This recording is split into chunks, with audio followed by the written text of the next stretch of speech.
Bueno, para los que no me conocen y están en esta noche por aquí, pues les quiero dar la bienvenida a nuestra comunidad de Charlas Bendice. En el día de hoy vamos a conversar traumas de la infancia y la adolescencia,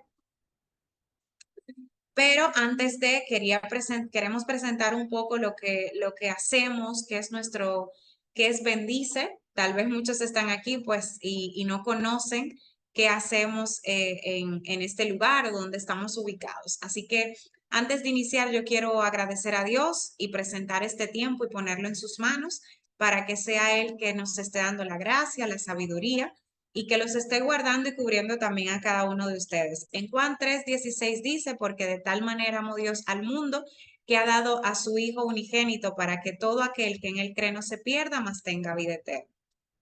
¿Quiénes somos? Pues nuestra misión es formar un centro de evaluación, intervención y desarrollo integral que busque el bienestar de las familias, conformados por un equipo interdisciplinario de profesionales cristianos especializados en diversas áreas de la salud mental y comprometidos con el servicio a la sociedad nacional e internacional.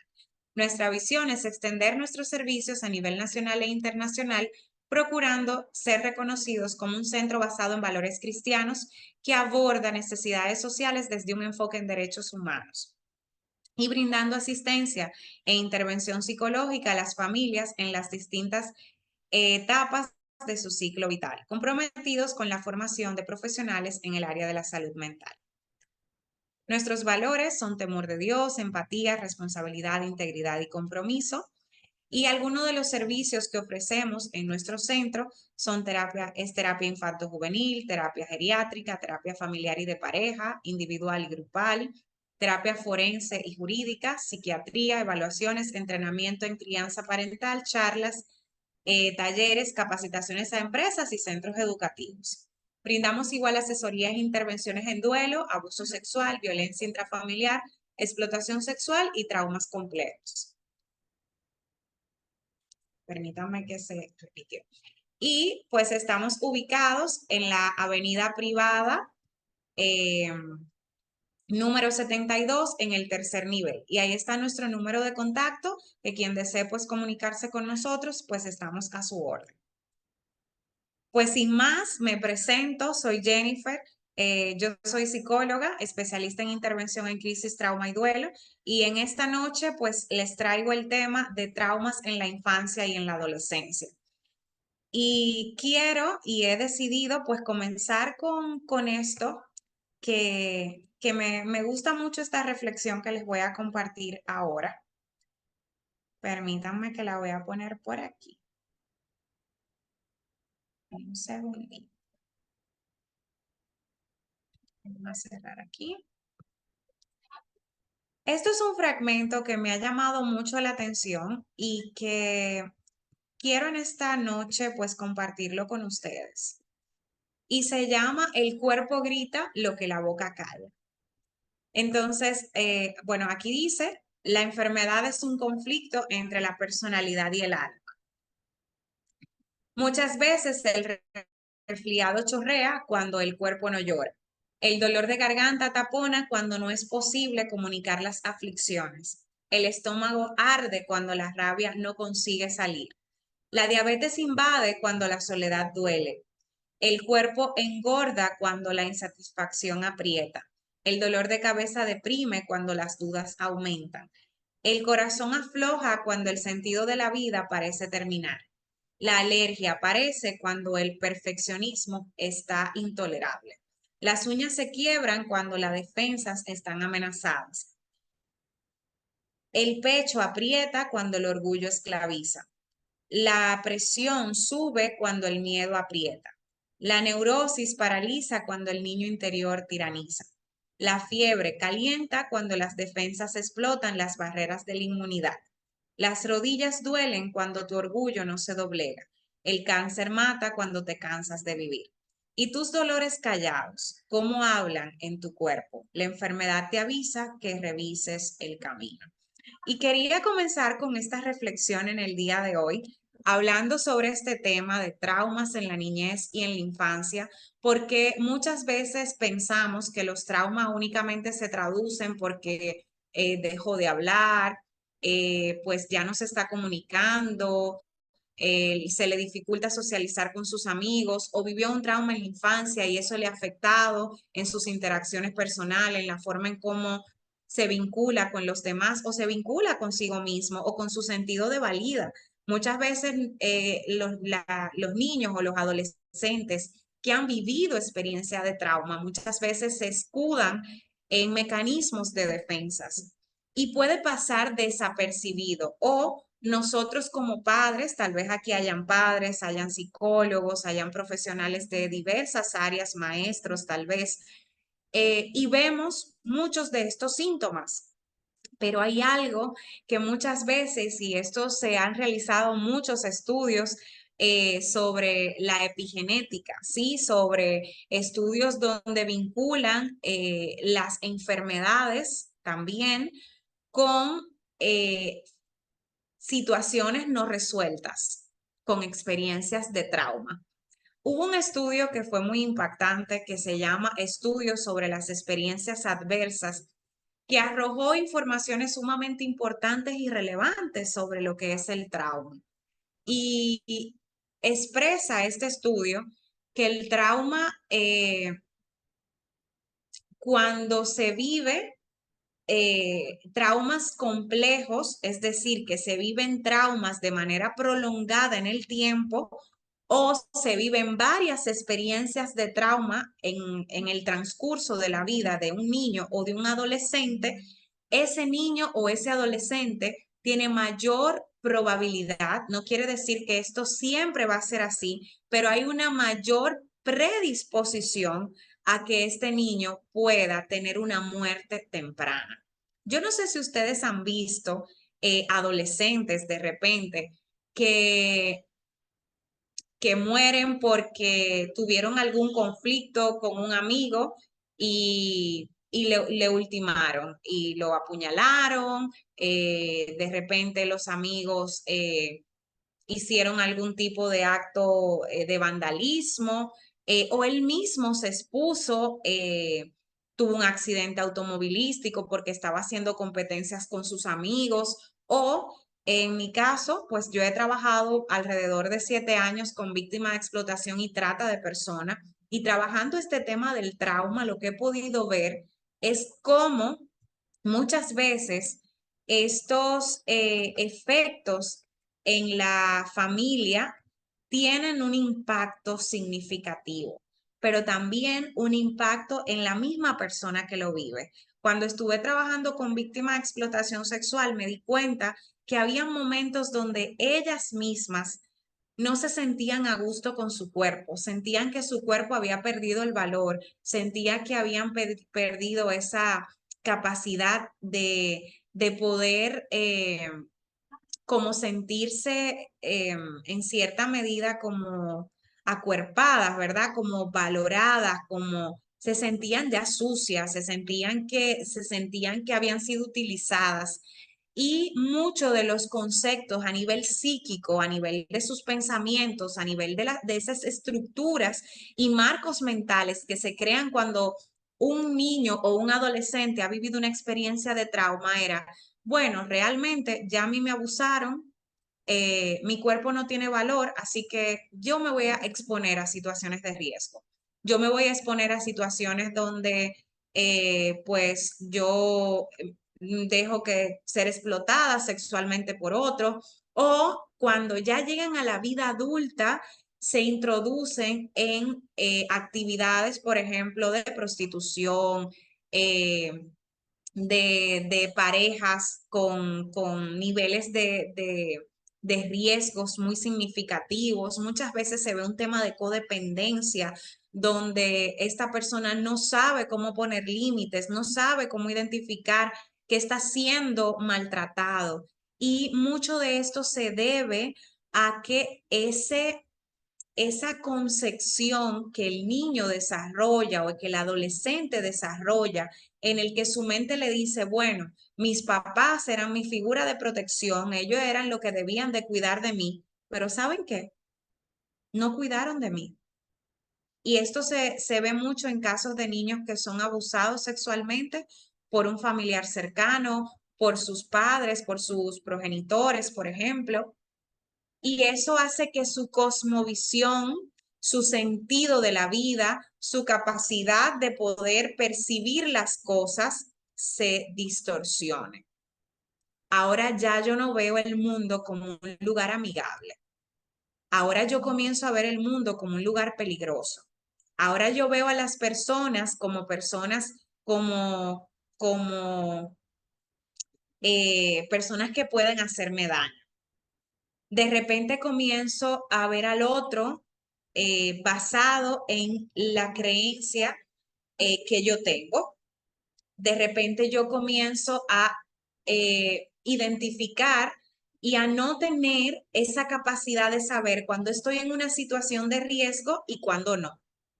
Así que se atrofia, su cerebro se atrofia. Cuando un niño vive una experiencia de trauma, no solamente lo vive en su cuerpo, no solamente hay señales en su cuerpo, como le compartí en esa reflexión, en ese texto reflexivo, sino que también hay señales en su capacidad de percepción, ¿sí? Hay una capacidad, hay una incapacidad de percibir las cosas adecuadamente. Incluso a nivel neurológico, el sistema nervioso se ve alterado. Yo no sé si ustedes han visto que niños que sufren o adolescentes experiencias de trauma en ocasiones están hiperalertas.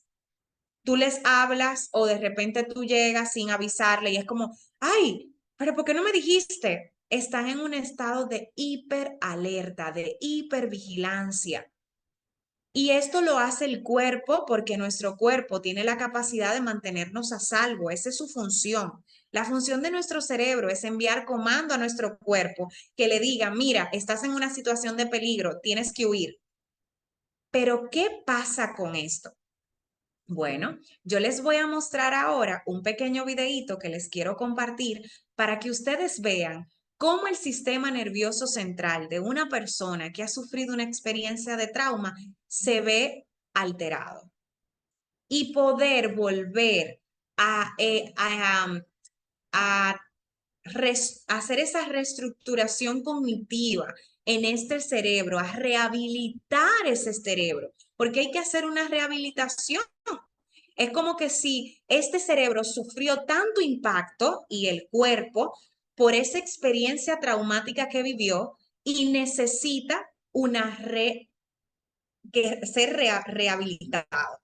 Sí, necesita esas terapias, necesita ese acompañamiento. Y ustedes van a ver ahora, a través de este video, cuáles son algunos de esos aspectos que sucede cuando un niño o un adolescente ha sufrido una experiencia de trauma.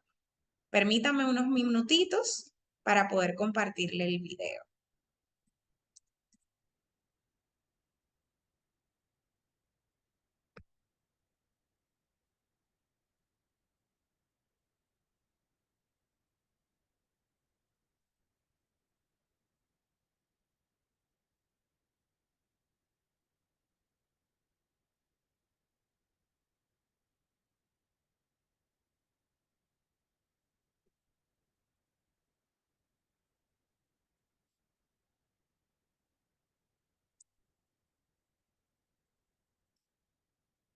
Muy bien, no sé si por aquí me escuchan. Hay una teoría muy buena que se llama la teoría polivagal.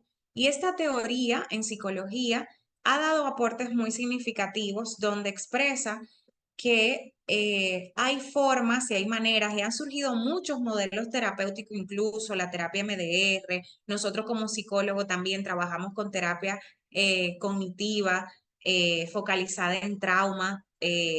Trabajamos con traumaterapia, terapia de juego. Hay muchísimos recursos que se pueden utilizar para poder trabajar el trauma en un niño que ha sido afectado. Ahora bien, cuando el trauma es prolongado, es decir, que pasó por un periodo muy extendido en el tiempo, las secuelas de ese trauma a nivel cerebral, a nivel físico, a nivel cognitivo, a nivel conductual, toman un tiempo poder reprocesarlas y poder adaptarla a esta nueva realidad de vida.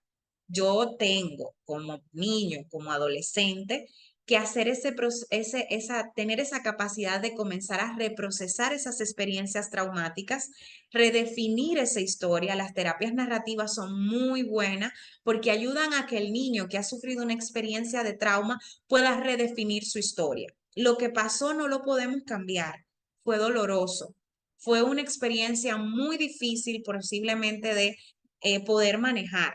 Sin embargo, el tener esos recuerdos, esos flashbacks, esas imágenes que vienen a la mente del niño, donde vuelve a evocar esas experiencias, pueden provocar incluso trastornos a nivel psicológico, como es el estrés postraumático, como posiblemente es el trastorno de apego reactivo, puede también ocasionar trastorno disociativo. De repente la persona está aquí en el presente, pero hay una situación que le vuelve a evocar ese recuerdo. Imagínense que el recuerdo es, bueno, hay una chica que se me está acercando y el poder tener nuevamente ese contacto, esa interacción con esa chica me recuerda la experiencia que tuve. Así que mi respuesta hacia esa chica va a ser una respuesta basada en la experiencia traumática que yo tuve anteriormente. Esto se llama disociarse. Eso es esa falta de integración del momento en el que me encuentro ahora. Comienzo a disociarme. Estoy aquí en el presente, pero mi mente se traslada al pasado y mis conductas son basadas en esa experiencia del pasado. Así que le voy a poner este videíto que les muestra de manera muy gráfica. Me gusta mucho compartirlo, incluso lo comparto cuando doy terapia, de cómo vemos el trauma a nivel de nuestro cuerpo, a nivel de nuestro procesamiento cognitivo y cuáles son esas cosas que podemos utilizar para poder hacer frente a las experiencias traumáticas.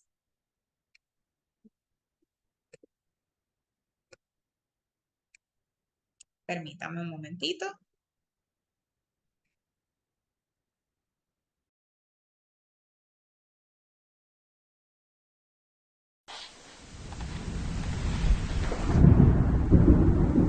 Más de la mitad de nosotros tenemos alguna patología crónica como presión arterial alta o enfermedades autoinmunes. Hay un aumento de casos de ansiedad, depresión, trastornos de estrés postraumático y adicciones. ¿Por qué? Las raíces de estos problemas y otros a menudo se pueden encontrar en un trauma, en las experiencias infantiles adversas, el estrés crónico y, en última instancia, un sistema nervioso desregulado. Conozcamos nuestro sistema nervioso autónomo. Llamémosle SNA. El SNA se encarga de gran parte de nuestras funciones automáticas, como los latidos del corazón, la digestión y la temperatura corporal. El SNA también gestiona nuestra supervivencia y la respuesta al estrés, funcionando para mantenernos vivos cuando nuestra vida está en peligro. El SNA actúa como nuestro sistema de detección interno, que escanea constantemente nuestro entorno en busca de señales de seguridad y de peligro. Cuando el SNA escanea nuestro entorno, tiene tres respuestas o estados generales. Primero, seguro. Te sientes tranquilo, relajado y conectado con los que te rodean. 2. Movilizado. Cuando el SNA detecta peligro, envía una orden y nuestro ritmo cardíaco y nuestra respiración aumentan. Se liberan adrenalina y cortisol y la sangre se apresura a los músculos para poder manejar la amenaza. Esta es una respuesta de lucha y huida. 3. Inmovilizado. Cuando el SNA detecta que el peligro es tan grande que no podemos luchar ni correr, nos apaga. En este estado, nuestro ritmo cardíaco, presión sanguínea y temperatura corporal se reducen y se liberan endorfinas que adormecen el dolor. El SNA hace todo esto automáticamente sin que lo pensemos. El SNA no solo utiliza estos estados para nuestra supervivencia, sino que los utiliza para navegar por el mundo a diario. Cuando el SNA funciona bien, se mueve con fluidez de un estado a otro. Ahora está movilizado y listo para la acción y en el momento siguiente descansa y se recupera. El SNA a menudo mezcla los estados. Cuando jugamos, el SNA combina el estado movilizado y la seguridad. Y cuando intimamos con nuestros seres queridos, combina los estados de inmovilidad y de seguridad. Cuando el SNA puede mantenerse flexible y fluido así, nos ayuda a manejar y a ser resilientes al estrés y a los acontecimientos negativos. Somos capaces de recuperarnos y seguir adelante. Por desgracia, cuando experimentamos trauma o estrés crónico, puede impedir que el SNA funcione de forma saludable, regulada y resiliente, y puede mantenernos atascados en estados de supervivencia. Un encuentro con amigos puede resultar aterrador. Una simple reunión de trabajo puede resultar amenazante. Para las personas con historial de traumas y estrés crónico, el sistema de detección del SNA a menudo se vuelve defectuoso y señala constantemente el peligro, incluso cuando estamos a salvo. Es como si el SNA fuera un sistema de alarma que nos avisa constantemente de que hay un incendio, incluso aunque no haya ni humo ni llamas. Vivir constantemente en estos estados de supervivencia puede ser debilitante y a menudo desarrollamos estrategias de adaptación como usar las drogas, el alcohol, la comida, el trabajo o el sexo en un intento de aportarnos regulación y alivio temporal. Comprender cómo nos afecta el trauma es sumamente importante. Hay todo un espectro de experiencias que pueden ser traumatizantes y que pueden impactar de forma negativa en nuestro SNA, como los accidentes, los ataques y los desastres naturales, que a menudo se llaman traumas de choque. También hay traumas de desarrollo o relacionales, cuando hemos experimentado circunstancias adversas como abusos, negligencia y falta de seguridad durante la niñez o la adolescencia. Otras experiencias pueden ser traumáticas, como el estrés crónico, los procedimientos médicos y entornos comunitarios adversos, como la pobreza, la discriminación y la violencia. Además, nuevos estudios sobre epigenética demuestran que el trauma se puede transmitir genéticamente, al menos hasta 3 generaciones. En el pasado considerábamos que los traumas eran acontecimientos que nos sucedían. Ahora sabemos que el trauma es una experiencia y no un acontecimiento. Es lo que sucede dentro de nosotros como resultado de lo que nos sucede. Es nuestra respuesta al acontecimiento más que el propio acontecimiento en sí. Hace más de 20 años, Kaiser y el CDC lanzaron un estudio pionero con más de 17.000 pacientes que mostró la relación directa entre las experiencias adversas en la infancia, o EAIs, y la salud y el bienestar a largo plazo. En ese estudio, 2/3 de los participantes informaron de al menos una EAI, más del 20% informaron de 3 o más. Cuando los participantes afirmaban tener 4 o más EAIs, ello correspondía a una mayor probabilidad de padecer una enfermedad cardíaca, cáncer, consumo de drogas, entre otras cosas. Con 6 o más EAIs, la esperanza de vida disminuyó en casi 20 años. Estamos descubriendo que muchos síntomas físicos y emocionales pueden surgir de un SNA crónicamente desregulado. Cuando el SNA se atasca en los estados de supervivencia, nuestra biología cambia de enfoque, de las tareas que nos mantienen sanos, felices y prósperos, a sobrevivir ante la percepción de amenazas inmediatas. Muchas patologías y síntomas que son crónicos y difíciles de diagnosticar y de tratar se pueden atribuir a una disfunción del SNA. Nuestras experiencias infantiles también pueden dificultarnos la conexión con los demás. Esto tiene una importancia vital porque de niños nuestra prioridad número 1 es sobrevivir, creando un vínculo de apego con nuestros cuidadores. Pero cuando las personas responden, si vivimos en estados crónicos de inseguridad, nuestro SNA no se configura bien. La parte del SNA que evalúa lo que es seguro y lo que no lo es, se vuelve defectuosa. Si la intimidad y la conexión fueron inseguras cuando éramos pequeños, como adultos a menudo rechazaremos inconscientemente los intentos de amigos y compañeros para conectar. Aunque la intimidad y la conexión sea precisamente lo que queremos, el SNA siente que no es seguro y no lo permite. El trauma compromete nuestra capacidad de conectar con los demás, sustituyendo la necesidad de conexión con la necesidad de protección. Cuando ha habido un trauma, el SNA no puede diferenciar entre nuestro pasado inseguro y nuestro presente ahora seguro. El SNA no logra apagar la necesidad de protegernos, aunque ahora estemos seguros. Así pues, ¿qué podemos hacer cuando el SNA se desregula? ¿Cómo podemos recuperarnos del trauma y desarrollar un sistema nervioso sano, regulado y resiliente? Afortunadamente podemos volver a entrenar nuestro SNA para que nos volvamos a sentir seguros. Ello se hace mejor con la ayuda de otras personas. Todos tenemos un SNA y nuestro SNA está constantemente comunicándose y sintonizando con los demás. Autónomamente reproducimos los estados de quienes nos rodean. desean. Esto se llama corregularse. Vemos este comportamiento dentro de una manada. Si un animal percibe el peligro, todo el grupo se pone más alerta y ello aumenta sus posibilidades de supervivencia. Nosotros somos exactamente igual. Cuando estamos con otras personas que están estresadas, enfadadas o deprimidas, nos sentimos peor. Y cuando estamos con personas que están tranquilas y felices, esto nos hace sentir mejor. Conectar con otras personas que están seguras, sintonizadas y presentes es la mejor manera de restaurar un SNA saludable. Para aquellos que luchan por recuperarse de los impactos del trauma, hay un campo emergente de innovación en terapias clínicas que se han desarrollado para restablecer la seguridad y la regulación del SNA.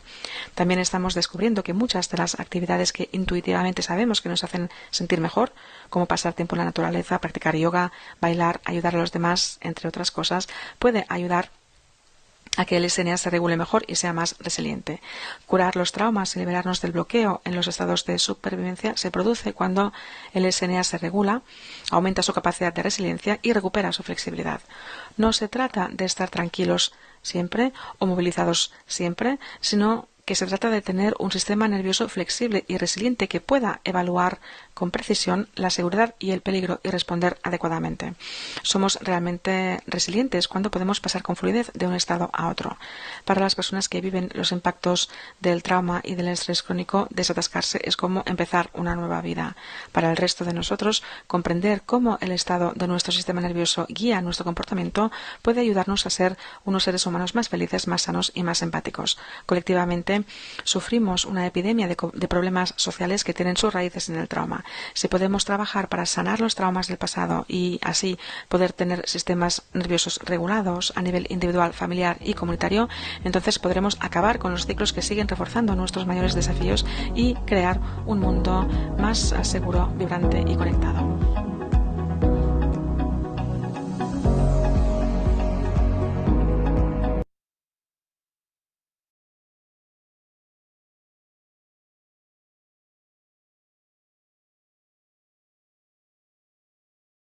Perdón, estamos aquí.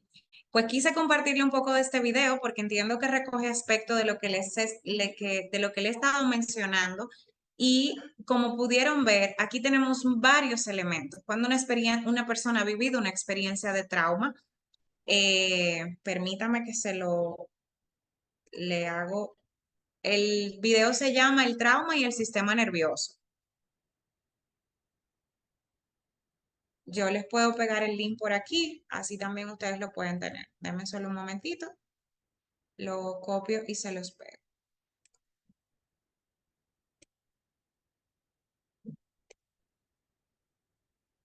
Muy bien.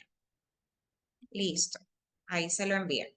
También tenemos una página que tiene muchos recursos importantes para los padres, para la familia, donde te da pautas para qué hacer cuando nuestros hijos se están atravesando, cuando un niño ha vivido una experiencia de trauma, sus etapas de desarrollo se viven posiblemente de manera más intensa, de una manera como más con posible situaciones importantes y marcadas. Entonces, es importante que podamos tener recursos, tanto los padres como el mismo niño, que les pueda servir como proceso de yo saber si esto es algo que está dentro de lo esperado. No, mira, en este proceso yo creo que debo buscar acompañamiento psicológico y así pues poder ir viendo.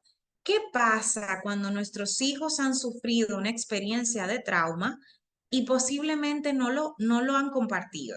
Bueno, la realidad es que esto es muy frecuente. Esto pasa más de lo que ustedes se puedan imaginar.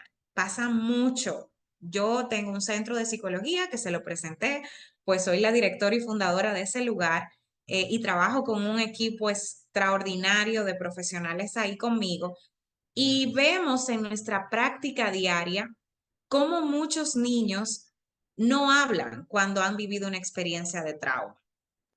Y muchos papás me preguntan, Jennifer, pero ¿por qué mi hijo no tuvo la confianza de hablar conmigo? ¿Por qué él no me lo dijo? Que él estaba viviendo ese mal momento. Y viene ese señalamiento, viene esa culpabilidad, viene ese proceso donde estos padres pues comienzan posiblemente a descalificarse.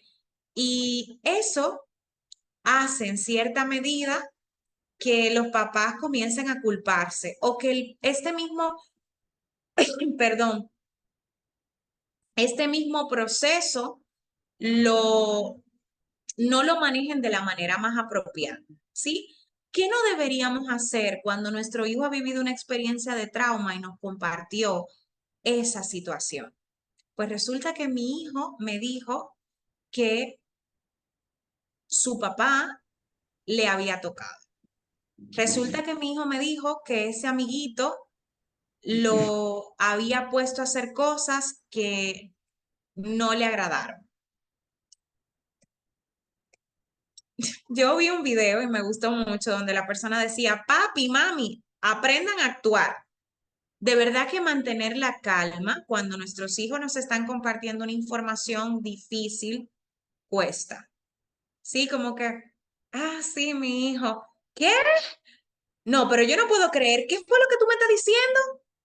Ustedes vieron el video que decía que dependiendo de lo que yo reciba de ese sistema de apoyo como respuesta, va a ser que mis mismas respuestas a nivel corporal y fisiológico se vean transformadas. Si yo tengo un entorno acogedor, donde escucha la noticia, me acompaña, me da mi tiempo para yo también poder reprocesar la experiencia, no me juzga, no me señala, no me culpabiliza. ¿Cómo podemos culpabilizar a nuestros hijos cuando han vivido una experiencia de trauma? Pero ¿por qué no me lo dijiste? Tú no ves ahora el problemazo que tenemos solamente porque tú no quisiste hablar. Otra conducta es enojarnos con nuestros hijos, hacerle la ley del hielo. O de repente nosotros comenzar a hacernos la víctima, a culpabilizarnos nosotros y nuestros hijos escuchan eso. No, porque de seguro fue porque yo trabajaba mucho que te hicieron eso, de seguro fue, y claro, esas respuestas son adaptativas, son normal porque papá y mamá le duele que su hijo haya pasado una experiencia dolorosa. Le duele y le confronta a sí mismo como padre. ¿Será que yo no estoy haciendo un buen trabajo como papá? ¿Será que mi hijo pasó esa experiencia traumática porque yo no he estado lo suficientemente presente en su vida? ¿Será que yo no estoy criando a mi hijo de manera adecuada? ¡Wow! Los será se multiplican. Sí se multiplican y crean una inestabilidad y una desregulación en papá y mamá que no le permite acompañar a su hijo de manera adecuada. Lo ideal sería que este niño pueda tener un espacio de expresión donde él pueda comunicar y abrir más y abrirse más. Muchos niños te dicen, yo no quiero seguir hablando de eso. Mami, ya no me sigas preguntando. Respételo. Jennifer, pero yo necesito que él me diga qué fue lo que pasó. Sí, tranquilo. Él te va a decir, ten paciencia. Muchos niños no hablan porque aún se sienten en amenaza, en riesgo. Le puse el video, ustedes lo vieron, cómo ese sistema nervioso se desregula. Muchos niños llegan a la edad de adulto habiendo sufrido una experiencia de trauma y luego que son adultos es que hablan. ¿Por qué hablan? Porque el agresor se fue, se murió, porque se mudaron de lugar, porque el lugar donde están ahora, él siente que es un lugar donde ya puede expresarse, porque salí de casa de papá y mamá, posiblemente, porque quienes me agredían eran papá y mami, ¿sí? Y los traumas, no todo es trauma. Y esto yo quiero, no todo es una etiqueta. No que un niño o un adolescente hayan vivido una experiencia de trauma quiere decir que nunca van a poder superarlo. Las marcas quedan, ¿sí? El dolor y reprocesarlo toma tiempo. Sin embargo, sí, ese niño no, y ese adolescente no le define la experiencia traumática que ha pasado. le define esos recursos, esas estrategias, esas habilidades de afrontamiento que ha tenido para llegar al punto en el que está. Eso es lo que lo define. Cómo este niño pudo tener la capacidad de soportar tanto dolor, tantas experiencias traumáticas y aún así levantarse, tener la valentía de contarlo y tercero, denunciarlo. Encontrar padres protectores que no toleren la violencia en los niños es fundamental. Nosotros nos sumamos a un triángulo de violencia.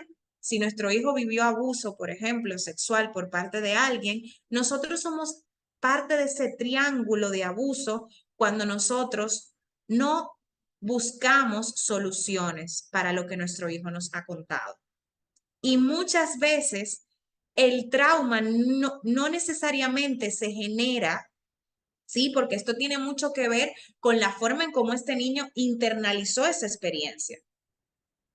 Hay estudios que comprueban que 5, 6, 10 personas que hayan vivido una misma experiencia de trauma no tienen las mismas secuelas de trauma, no tienen los mismos trastornos, ni tienen las mismas respuestas a nivel fisiológico, cognitivo y conductual. Yo trabajé con víctimas de abuso y yo recuerdo haber rescatado a 13 niños, 13 adolescentes que estaban siendo explotados sexualmente. Y cada uno de ellos respondió diferente a las diferentes fases por las que atravesaron. Hay fases por las que se atraviesan. Hay una fase de crisis donde vamos a ver muchos síntomas, donde posiblemente nosotros nos vamos a desesperar como padres, donde vemos que nuestro hijo está teniendo una regresión, donde nuestro hijo se hace pipí en su ropa, ¿sí? Donde de repente nuestro hijo comienza a hacer dibujos, donde comienza a quitarse la ropa en el colegio, donde comienza a mostrar conductas sexualizadas, donde de repente nuestro hijo comienza a ver pornografía. Esto le estoy hablando de aspectos a nivel sexual, pero hay otras cosas.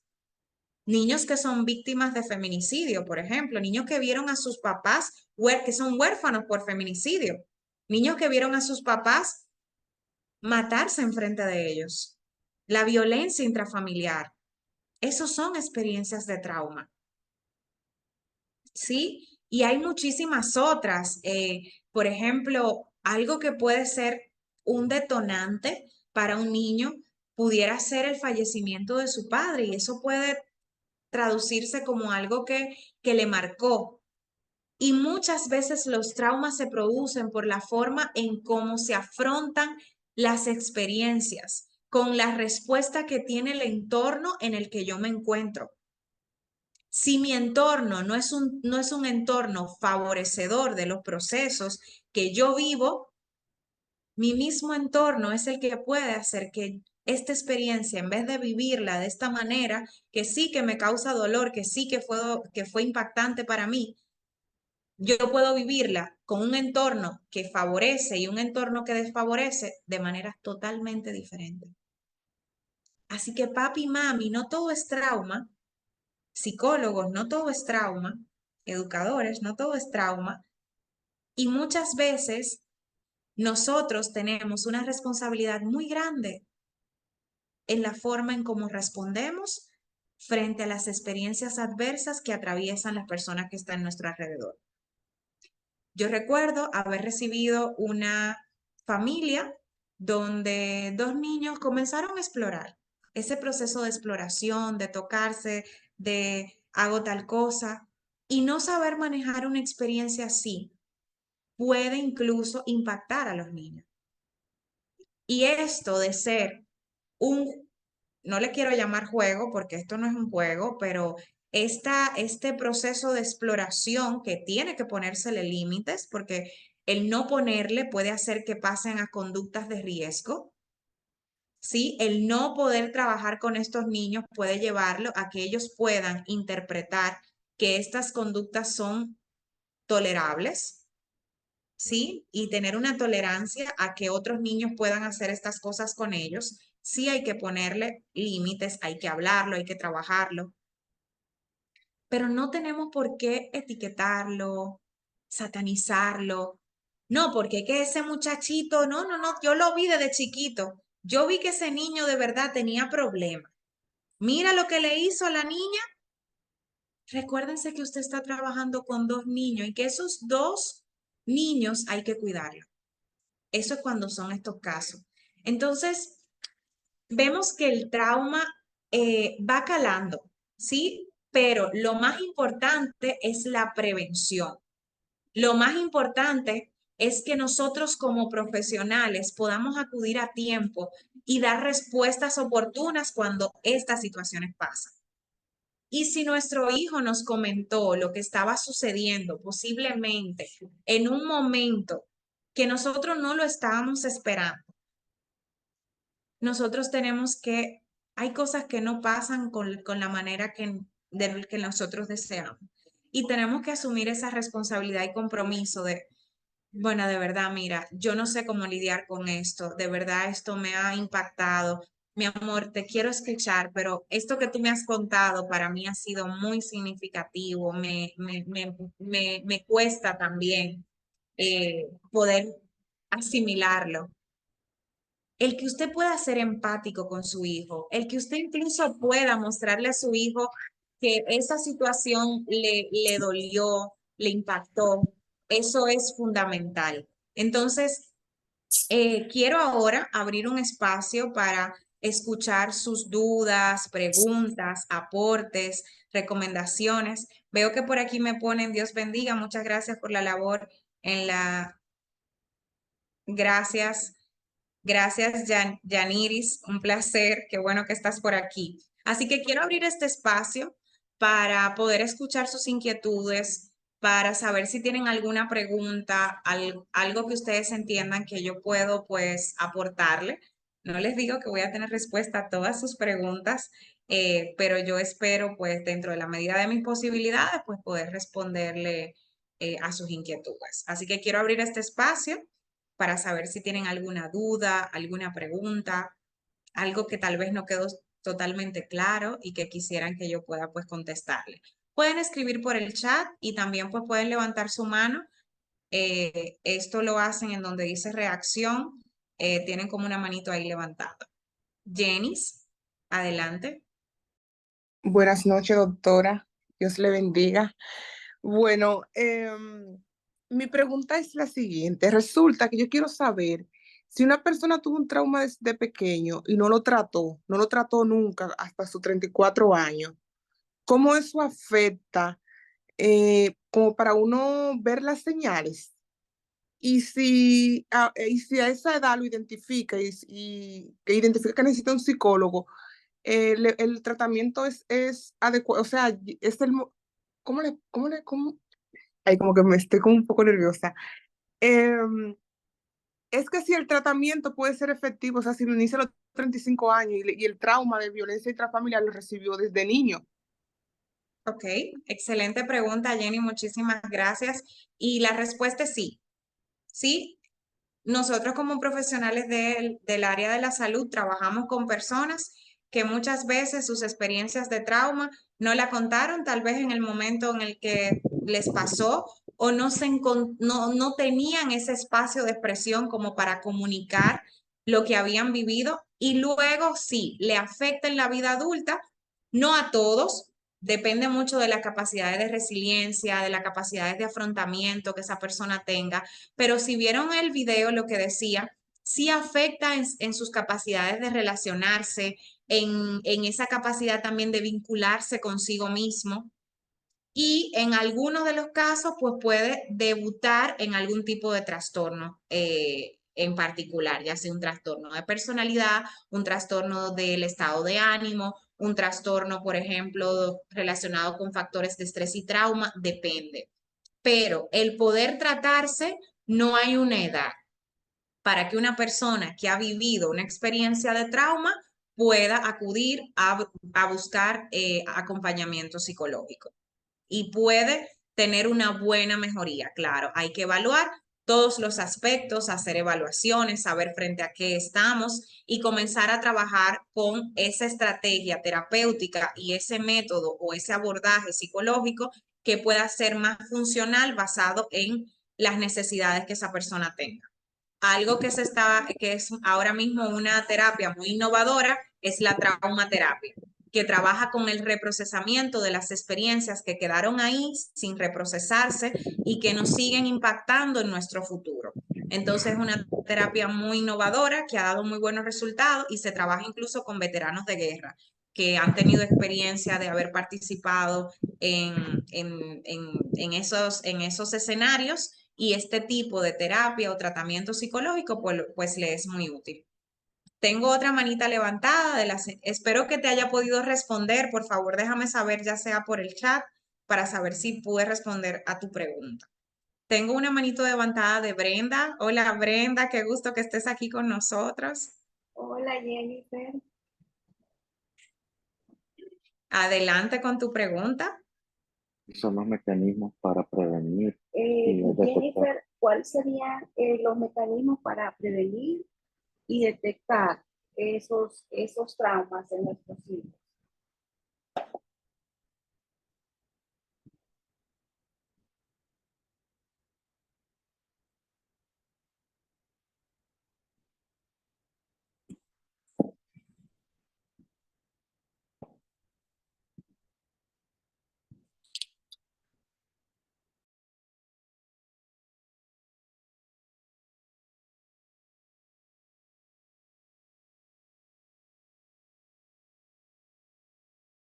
Perdónenme, ustedes no me estaban escuchando. Perdónenme.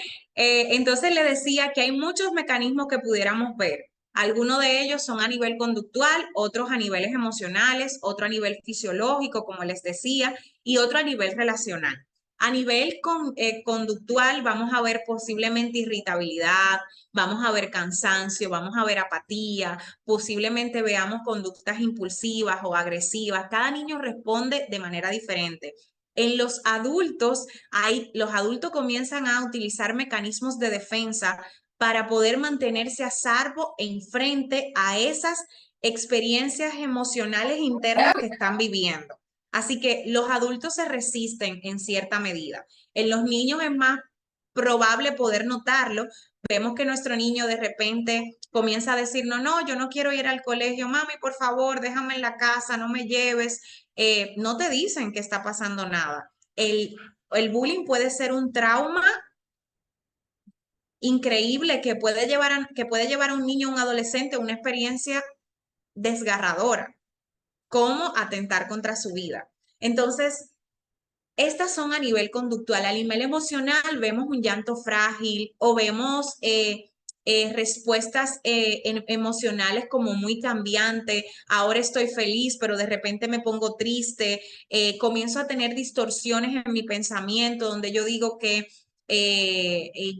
nadie me quiere, yo soy feo, no soy amado. Esto puede solamente deberse. Esto no corresponde necesariamente a un trauma. Puede deberse a ese sentido de valida, a esa capacidad de autoestima que la persona está desarrollando. Pero muchas veces detrás de algunas de esas cosas puede estar ocultándose una situación o alguna experiencia que el niño esté viviendo o ese adolescente que no sepa cómo lidiar con ella. A nivel fisiológico vemos que el niño comienza a tener quejas somáticas, comienza a que le duele la barriga, que le duele la cabeza, que le duele un pie, que le duele el cuerpo, comienza a tener taquicardias, comenzamos a tener situaciones de verdad como muy inusuales de estar llevándolo para que le chequeen fisiológicamente. Y a nivel relacional vemos que comienza a presentarse algún tipo de deterioro a nivel de sus relaciones y que le impide de alguna forma poder como relacionarse de manera sana. Y esto hace que este niño, pues de repente lo aíslen, él no sepa vincularse adecuadamente. Así que vemos muchas de estas respuestas. En el adulto vemos dificultades a nivel de las relaciones, donde hay desconfianza, donde no, yo no creo que esa persona realmente sea bueno para mí, o yo siento que lo que me quiere es usar, o de repente yo siento que esa persona quiere hacerme daño. Entonces, algunas de esas cosas son las que podemos ver en ese sentido. Así que depende, van a haber algunas señales, hay algunas señales que son poco visibles, que de repente no podemos verla con tanta claridad, porque nuestros hijos también pueden crear mecanismos de defensa donde utilizan la mentira para escudarse, porque tal vez lo amenazaron, donde de repente nuestro hijo a través del silencio pasa todo ese proceso de sufrimiento y muestra. Yo recuerdo un caso que tuve donde la niña me decía, sí, yo sonrío para que no vean mi tristeza. Se enmascaran los síntomas, sí puede pasar. Y muy probablemente, pues el padre no le sea tan visible lo que está pasando con su hijo. Veo que aquí tenemos algunas preguntitas. ¿Cómo alguien que vivió un abuso sexual y no fue debidamente atendido, qué se puede hacer? Bueno, si esta experiencia de abuso sexual, lo primero es que esta persona puede, en caso de que desee hacerlo, denunciar al agresor. No importa el tiempo que haya pasado, se puede denunciar al agresor. ¿Sí? La persona puede levantar una denuncia ante esa persona que le agredió físicamente y que tal vez en ese proceso no pudo hacerlo. ¿Qué sí es lo que va a pasar? Que no vamos a tener las evidencias o por ejemplo, si fue un abuso y hubo una penetración, no vamos a tener, por ejemplo, ese himen que se puede encontrar o esa defloración a nivel de la vagina. No vamos a tener esas evidencias, vamos a tener algunas de las pruebas ya se van a deteriorar, se deterioran con el tiempo y no tenemos pruebas posiblemente suficientes para ello. Pero si hay testigos, si hay personas, si esta persona igual sigue haciendo este tipo de conductas y tú puedes ser alguien que pueda ser esa voz para aquellos que no tienen voz, tú puedes denunciar. Tú puedes poner una denuncia sobre ese abuso. Ahora bien, si lo que esta persona desea es trabajar ese abuso porque posiblemente le está interfiriendo en su relación sexual de pareja, porque cuando tienes relación o intimidad de pareja, esto les afecta, porque cuando está conociendo a una nueva persona no puede vincularse adecuadamente, porque de repente vienen flashbacks, imágenes, se disocia en ocasiones, entonces sí es momento de que pueda recibir un acompañamiento psicológico, porque vivir con este malestar emocional de verdad que es muy difícil. Yo no me puedo imaginar una persona que constantemente tenga que lidiar con todos esos pensamientos que les abruman en su mente y no tenga una opción para poder poner un alto a esa situación. Entonces, a ver qué otra preguntita está por aquí. ¿Cómo puedo abordar una situación de aparente trauma con un niño que presente síntomas como agresividad y otras actitudes negativas? Bueno, las actitudes negativas no necesariamente corresponden a un trauma, ¿sí? Los síntomas como agresividad o actitudes negativas no necesariamente pueden constituir un trauma. Hay que explorar si estamos frente a un trauma o si estamos frente a un niño que tiene algún trastorno a nivel conductual o está pasando alguna situación a nivel de su sistema familiar. Muchas veces cuando los niños, los padres están pasando por situaciones de divorcio, donde de repente falleció un familiar o donde de repente en el colegio estoy teniendo esto es otro aspecto importante, cuando ustedes vean a sus hijos que están teniendo como un bajo rendimiento académico, cuando sus hijos eran o ese estudiante o ese niño que conoces realmente le iba bien, hay que explorar, ¿sí? Porque está pasando algo que no es totalmente habitual. Así que lo recomendable sería que en este caso se explorara, que un profesional experto en abordaje infanto-juvenil y que tenga una expertise en la parte conductual pueda ver si estas conductas agresivas y actitudes negativas corresponden a qué, a un trauma, corresponden, porque no necesariamente que hayan conductas señores, pueden corresponder incluso a la misma etapa de desarrollo que el niño se encuentre y no necesariamente estemos frente a un trauma. ¿Ok? Bueno, tengo aquí otra preguntita. Buenas noches. Como ya quedó claro, estos traumas pueden llevar a situaciones variadas. Hay personas que llegan a tener fobias a los malos olores, sí, porque tienen una memoria sensorial que se vio afectado. Los que deseen seguir profundizando sobre esto y que tal vez les sirva para su práctica profesional, hay una serie de Netflix que se llama Justicia por el Niño Daniel, por el Niño Gabriel. Claro, ahí pasan muchas cosas, incluso hay otra serie que se llama Inconcebible. A mí me encanta este tipo de, de documentación o de series porque me ayuda a ver muchas características. Ustedes van a ver alguna de estas cosas. Esta chica que le cuento, un agresor entró a casa, la abusó sexualmente y parte de lo que pasaba con ella era que ella, en el acto de haber sido violada, miraba un cuadro como de una imagen, una fotografía del mar. Así que cuando ella quería bloquear esa experiencia, esto pasa cuando se ha vivido un trauma, hay algo que se llama eh, amnesia disociativa, ¿sí? Que es que yo olvido una parte de lo que me sucedió y no la recuerdo. Y por más que trate de recordar lo que pasó, cómo fue, no logro hacer un encuadre de esa situación o esa experiencia. Por eso es que necesitamos actualizarnos e innovarnos a nivel de nuestro sistema jurídico con el tema de las evaluaciones psicológicas forenses que han avanzado mucho, pero muchas veces no todos los fiscales, no todos los abogados entienden per se por qué una víctima dice una versión ahora, otra versión mañana, el otro día eh, defiende al agresor.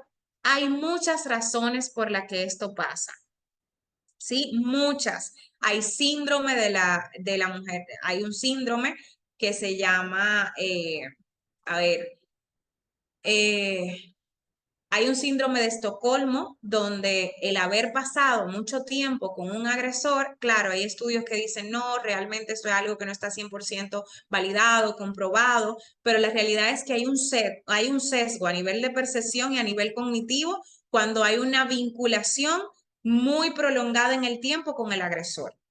¿Sí? Entonces, sí, hay muchas situaciones, por ejemplo, a nivel sensorial, puede ser que la persona, en el olor, el perfume que la persona que le agredió, le abusó sexualmente tenía, esa persona sienta cierto rechazo hacia eso.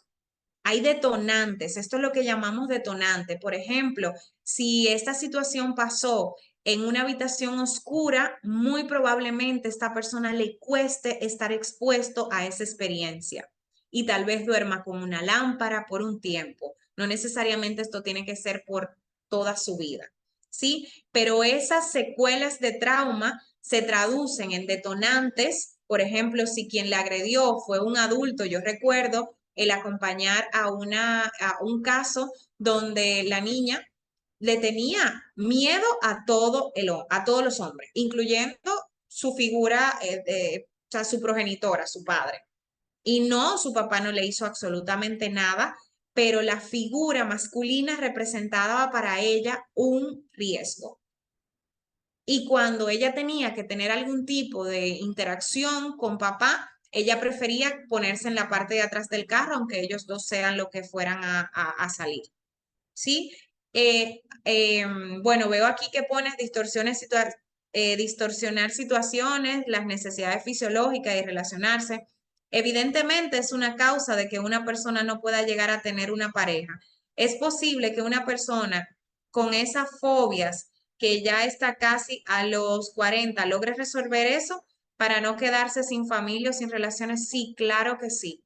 Claro que sí, que con un acompañamiento psicológico y si la persona sí lo desea, sí, porque los procesos terapéuticos son es como un carro de doble vía. tiene que haber un compromiso del terapeuta, pero también del paciente. Si el paciente y que el paciente vaya posiblemente con una estructura muy rígida a nivel cognitivo, con que tenga la percepción de que el proceso, que tal vez no le van a ayudar. Eso es parte al principio de lo que pudiera pasar. Pero si eso se traduce en todo el proceso terapéutico, esa resistencia, va a ser muy difícil sacarle de ahí. Por eso es que se han creado nuevas alternativas y métodos de abordaje a nivel terapéutico, porque muchas personas les cuesta reconectar con la experiencia del trauma. Por ejemplo, esa terapia que le compartía, la terapia de MDR, no explora la experiencia del trauma, lo que hace es que la reprocesa. Ok, muy bien. ¿Y qué nivel de impacto o de agresión se produjo en ti esto? Y lo hace con un proceso de estimulación bilateral en el cerebro para que esa información comience a reprocesarse de manera adecuada. ¿Sí? Y ha dado muy buenos resultados. ¿Por qué? Porque la persona no se ve tan abrumado y se bloquea, incluso deja de ir a las consultas porque sabe que tiene que hablar de esa experiencia dolorosa que no quiere recordar. Bien, no sé si tienen alguna otra duda, alguna otra pregunta.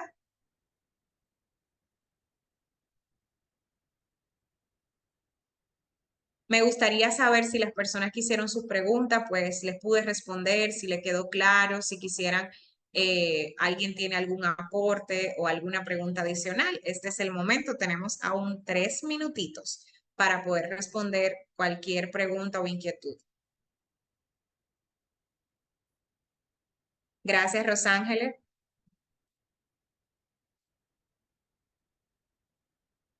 Vamos a ver. Por aquí me dicen más o menos. Déjenme ver. Bueno, más o menos porque ya eso es personal, claro que sí. No hay problema. Igual les dejamos ahí nuestro número de contacto de nuestro centro. Aquí contamos con terapeutas de pareja, terapeuta familiar, como les comentaba. Si en algún punto ustedes como padres o como persona adulta que ya se encuentran y que tal vez atravesaron una experiencia de trauma, necesitan alguna asistencia, pues estamos ahí para servirle. Igual nuestro centro cuenta con guías para apoyar a las familias, a los niños, a los adolescentes. Ustedes pueden escribir a nuestro número de WhatsApp y solicitar nuestras guías y con mucho gusto se le estaremos compartiendo. Excelente, gracias, Dayarina. Qué gusto que estés aquí con nosotros. Un fuerte abrazo para ti. Yaniris, igual. Gracias a todos los que pudieron unirse a este espacio de formación. Para nosotros como centro es un compromiso tanto a nivel social como profesional poder tener estos encuentros. Así que esperamos vernos en una próxima. Un fuerte abrazo y pasen feliz noche. Gracias, igual. Bendiciones. Bye bye. Gracias.